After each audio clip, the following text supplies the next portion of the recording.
Bail application चाहे वो regular हो या एंटीसिपेटरी, उसको लेकर करके सीआरपीसी यानी कोड ऑफ क्रिमिनल प्रोसीजर और भारतीय नागरिक सुरक्षा संहिता यानी BNSS में कहीं पे भी बेल एप्लीकेशन को कितने टाइम पीरियड में और कैसे डिसाइड होना है, इसको लेकर करके पार्लियामेंट यानी लेजिस्लेशन के जरिए से कोई भी टाइम फ्रेम पीरियड नहीं बनाया गया। इसीलिए जब भी एप्लीकेशन, चाहे वो ट्राइबल बाय मजिस्ट्रेट हो या ट्राइबल बाय सेशन हो या मजिस्ट्रेट का रिजेक्शन हो सेशन कोर्ट में आए या हाई कोर्ट में, तो बेल एप्लीकेशन में एक्चुअली जब टाइम फ्रेम पीरियड नहीं होती है और लेजिस्लेशन के जरिए से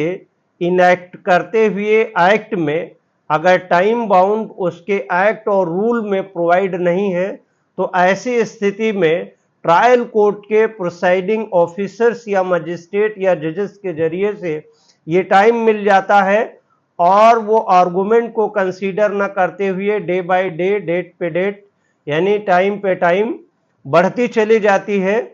उसका रीज़न एक पेंडेंसी का भी बहाना बनाया जा सकता है कि पेंडेंसी बहुत ज़्यादा होती है और केस टेकअप नहीं हो पा रहे। दूसरा रीज़न हो जाता है कि टाइम फ्रेम पीरियड लेजिस्लेशन के जरिए से ना तो सीआरपीसी के एंटीसिपेटरी बेल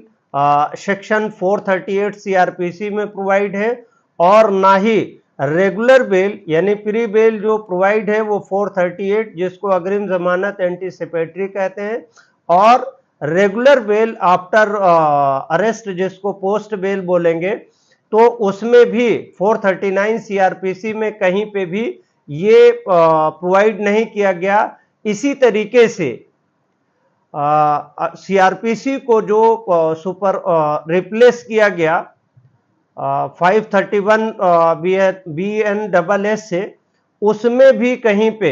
BNSS में भी कहीं पे बेल एप्लीकेशन, चाहे वो एंटीसिपेटरी बेल एप्लीकेशन हो चाहे वो रेगुलर बेल एप्लीकेशन हो, इसमें भी कहीं पे टाइम फ्रेम पीरियड नहीं दिया है। इसी बात को लेकर के तमाम मिथ और कंसेप्शंस और मिसकंसेप्शंस देखे जा रहे थे, जिसपे कई बार सुभाष चंद्रा वर्सेस सीबीआई में सुप्रीम कोर्ट ने गाइडलाइन पहले फ्रेम की थी। उसके बाद टाइम टू टाइम पे बेल के कंसिडरेशंस पे सटेन अनटिल किया और अरेस्टिंग में बिलो 7 ईयर और बेल देने पे अर्नेश कुमार का जजमेंट आया। उसके बाद अर्नेश कुमार को सब्सिक्वेंट ऐड ऑन करते हुए 2014, 16, 17, 19, 20, 21 से 25 तक उसको ऐड ऑन किया। हनी प्रीत का केस आया और Niharika versus state of Uttar Pradesh का केस आया, लेकिन किसी में भी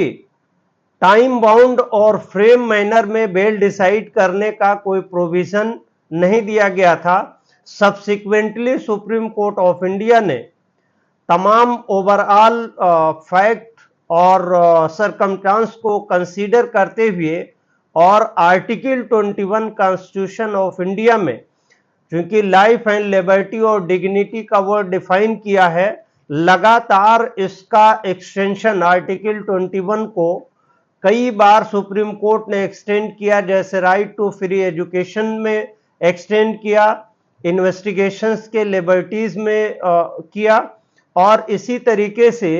कई एक चीज़ें इन्हेंस करते हुए किया। और कॉन्स्टिट्यूशन सुप्रीम कोर्ट ने रिसेंट केस में ये डेवलप किया कि अगर कोई भी बेल एप्लीकेशन ज़्यादा दिनों तक और इनडिफिनिट पीरियड टाइम तक अगर पेंडिंग रहती है तो उसमें आर्टिकल 21 का वायलेशन है। और लैंडमार्क जजमेंट देते हुए सुप्रीम कोर्ट ऑफ इंडिया ने ये डिसाइड किया कि 2 महीने के अंदर कोई भी बेल एप्लीकेशन पेंडिंग हो तो टाइम बाउंड मैनर में उसको डिसाइड किया जाए, चाहे वो एप्लीकेशन मजिस्ट्रेट के पास पेंडिंग हो या सेशन कोर्ट में पेंडिंग हो या हाई कोर्ट में पेंडिंग हो। All over supreme court of India ने ये कहा अपने जजमेंट में कि कोई भी बेल एप्लीकेशन 2 महीने से ज्यादा किसी भी कोर्ट में पेंडिंग नहीं रहनी चाहिए। यानी जो लेजिस्लेशन ने कहीं पे सीआरपीसी और बीएनएसएस में कहीं पे डिफाइन नहीं किया था टाइम फ्रेम पीरियड को लेकर के, तो सुप्रीम कोर्ट ऑफ इंडिया ने एक केस को सुनवाई करते हुए, जिस केस का टाइटल है Anna Waman Balero Rao versus state of Maharashtra,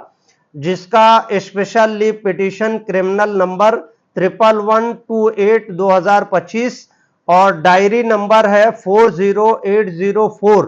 of 2025। इस जजमेंट में सुप्रीम कोर्ट ऑफ इंडिया ने यह डील किया है कि कोई भी बेल एप्लीकेशन, चाहे वो एंटीसिपेटरी यानी अग्रिम जमानत की एप्लीकेशन हो या वो परमानेंट बेल एप्लीकेशन हो 439 में या बीएनएसएस के प्रोविजंस में हो, सभी बेल एप्लीकेशन जो है टाइम बाउंड पीरियड यानी 2 महीने के अंदर डिसाइड होना चाहिए। इस जजमेंट को ऑनरेबल डिवीजन बेंच ने पास किया है, ऑनरेबल जस्टिस पार्डीवाला और ऑनरेबल जस्टिस आर महादेवन की बेंच ने 12 सितंबर 2025 को यह जजमेंट पास किया है और बहुत डिटेल जजमेंट को एलोबरेट किया है और इसका क्रिमिनल अपील नंबर है 4004 ऑफ 2025। ये महाराष्ट्र का केस था। महाराष्ट्र में काफी दिनों से बेल एप्लीकेशन पेंडिंग थी। इसमें सुप्रीम कोर्ट ऑफ इंडिया ने इशू नोटिस किया और ये मांगा कि कितने केसेस कैसे कैसे कहां कहां पे पेंडिंग है, जिसपे तमाम केसेस की pendency supreme court of India में आई और सुप्रीम कोर्ट ऑफ इंडिया ने